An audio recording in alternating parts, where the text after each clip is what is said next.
Ce que je peux dire, c'est que cette 12e session de la conférence des gouverneurs a comme thème central la santé, facteur de cohésion sociale et de développement durable de nos provinces. Et c'est dans ce cadre que la COREP va jouer un rôle important parce que la COREP a comme mission de garantir, entre autres, de garantir la sécurité des médicaments qui sont en circulation sur le territoire national. Il faut que les médicaments que les médicaments soient sûrs, efficaces et de bonne qualité.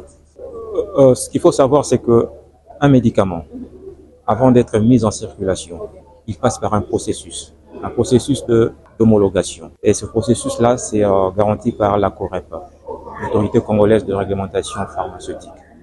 Donc, un médicament qui est passé par ce processus et qui a reçu l'autorisation de mise sur le marché, je peux vous garantir que ce médicament, il est conforme aux standards, il est sûr, il est efficace et de bonne qualité. Par ailleurs, il se peut qu'il y ait des médicaments sous-dosés, comme vous le dites là. Dans ce cas, il s'agit de médicaments qui ne sont pas passés par la COREP.